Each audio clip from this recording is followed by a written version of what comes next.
10, 9, 8, 7, 6, 5, 4, 3, 2, 1.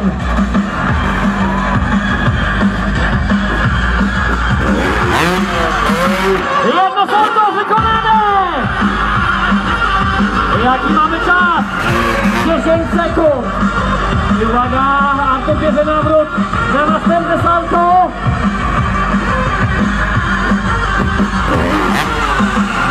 Drugie salto wykonane! 23 sekundy!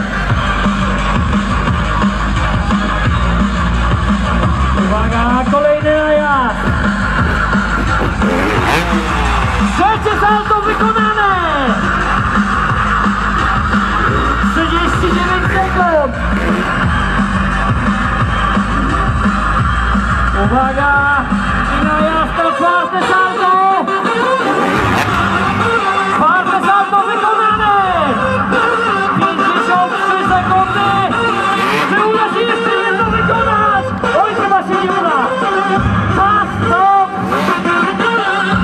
Czas stop! 4 salta, a więc rekord poprawiony!